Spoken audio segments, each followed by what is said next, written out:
하루를 살아가는 아침 묵상 6월 7일 오늘의 본문 말씀은 역대상 9장 35절에서 10장 14절까지 내용입니다. 오늘 본문의 내용은 사울의 족보가 기록되어 있고 사울 왕의 죽음에 대해서 이야기를 하고 있습니다. 이제 앞으로 이야기는 다윗을 향해서 나아가게 됩니다.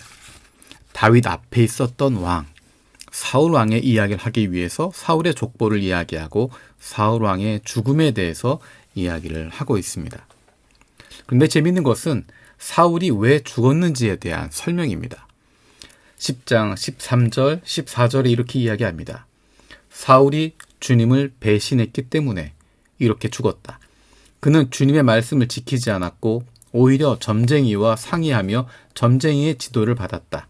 그는 주님께 지도를 받으려 하지 않았다. 그래서 주님께서 그를 죽이시고 그의 나라를 이새의 아들 다윗에게 맡기셨다. 사울 왕은 하나님을 배신했다, 주님을 배신했다라고 이야기합니다. 주님께 지도를 받으려고 하지 않고 점쟁이와 상의하면서 점쟁이의 지도를 받았다. 자기가 원하는 대로, 자기의 욕심대로, 자기가 하고 싶은 대로 했다는 것입니다. 하나님의 이야기를 듣지 않았다는 것입니다. 그가 어떤 사람입니까? 이스라엘의 왕이었습니다. 이스라엘의 왕임에도 불구하고 이스라엘의 참 왕 되시는 하나님의 말씀에 귀를 기울이지 않는 것입니다. 그에게 남아있는 것은 어떤 것인가? 내가 이스라엘 사람이라고 하는 것, 내가 왕이라고 하는 것, 그것에 대한 마음만 가지고 있습니다. 10장 4절에 보면 그가 죽는 장면을 이야기합니다. 사울이 자기의 무기당번 병사에게 명령하였다. 네 칼을 뽑아서 나를 찔러라. 저 할례받지 못한 이교도들이 나를 조롱하지 못하게 하여라. 그러자 그의 무기당번 병사는 너무 겁이 나서 찌르려고 하지 않았다. 그러자 사울은 자기의 칼을 뽑아서 그 위에 엎어졌다. 사울은 이야기합니다. 내가 이스라엘의 왕인데 저 이교도들, 그들에게 내 명예를 더럽히지 않겠다라고 하는 것입니다. 그런데 자세히 생각해 보면 정말 그가 그렇게 살아가고 있었는가? 라고 하는 부분을 생각할 수 있습니다. 그가 이스라엘의 왕이지만 그가 하나님의 말씀에 귀를 기울이지 않고 있었습니다. 이미 하나님을 배신한 사람이었습니다. 그에게 어떤 명예가 남아 있었겠습니까? 그는 하나님과 아무런 관계가 없었습니다. 주님의 말씀을 들으려고 하지 않고 주님에게 지도를 받으려고 하지 않고 오히려 점쟁이와 상의하고 점쟁이의 지도를 받고 그로 말미암아 자기가 하고 싶은 대로 자기 욕심대로 자기 뜻대로 살았던 사람입니다. 그런 사람이 어떻게 명예를 이야기할 수 있겠습니까? 그는 하나님과 관계없는 사람이었기 때문에 하나님의 뜻이 어디 있는지를 바라보는 것이 아니라 하나님이 무엇을 원하는가, 하나님의 마음이 어디에 있는가를 바라보는 것이 아니라 내 얼굴만 생각합니다. 사울은 그런 사람이었습니다. 왕이 되었지만 자기의 명예만 생각하고 자기의 이름만 생각하고 자기의 얼굴만 생각합니다. 그가 하나님께 순종할 때, 하나님의 말씀에 귀를 기울이고 있을 때, 하나님의 지도를 받고 있을 때 그가 하나님의 자녀이고 하나님의 백성이라고 하는 것을 생각하지 않습니다. 하나님을 그저 자신의 통치 수단으로 삼는 것뿐입니다. 하나님 앞에 서 있는 것처럼 보이면서 백성들의 마음을 얻으려고 하는 것뿐입니다. 그는 하나님께 귀를 기울이지 않고 하나님의 마음에 뜻을 두지도 않았던 사람입니다.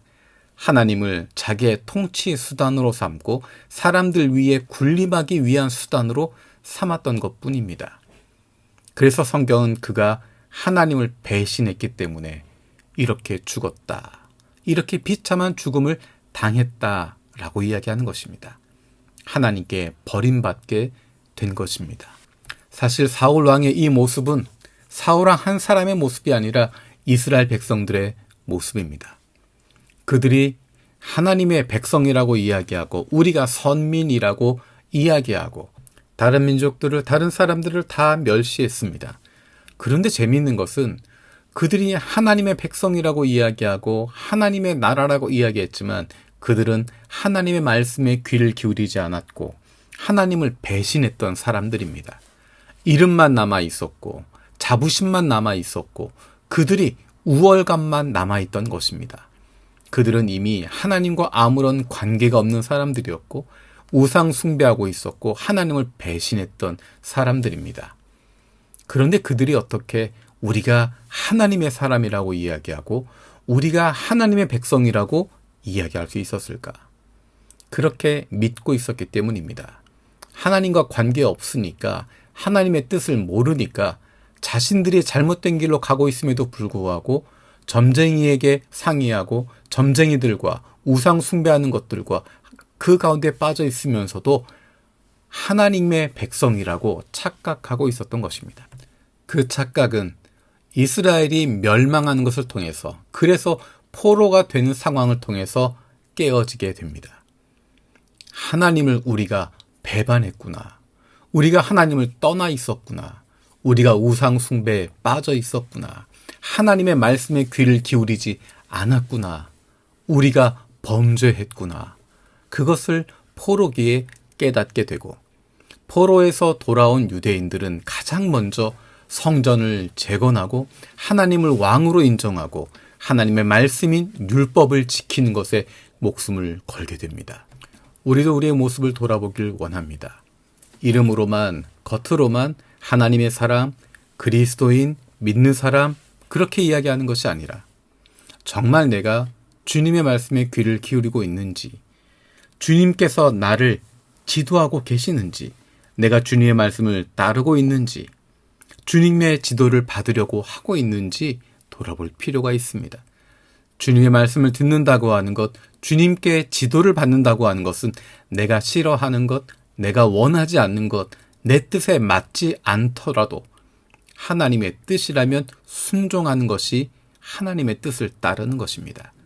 늘 내 마음에 맞고 늘 내가 원하는 대로 할 수 있고 늘 내 생각대로 움직일 수 있다면 그것은 하나님의 뜻을 따르는 것이 아니라 내 마음에 맞는 점쟁이의 말을 따라가고 있는 것일 수 있습니다. 내 스스로를 속이고 있는 것입니다. 사울의 비참한 모습을 보면서 우리의 모습을 돌아볼 수 있는 시간이 되기를 원합니다. 살아계신 하나님, 사울의 모습을 보면서 우리의 모습을 돌아봅니다. 사울이 이스라엘의 왕이었지만 하나님을 배신했기 때문에 그런 비참한 죽임을 당했던 것을 기억합니다. 주님의 말씀을 지키지도 않았고 오히려 자기 욕심대로, 자기가 하고 싶은 대로, 자기의 욕망대로 살았던 모습을 봅니다. 그러면서도 다른 사람들에게 대해서는 자기가 명예를 지키고 있는 것처럼 이야기합니다. 어쩌면 그 모습이 우리의 모습이 아닌지 모르겠습니다. 아버지 하나님의 지도를 받고 왕이신 주님의 말씀을 지키며 살아갈 수 있는 하나님의 사랑받는 자녀들 되게 하여 주옵소서. 감사드리고 예수님의 이름으로 기도드립니다. 아멘.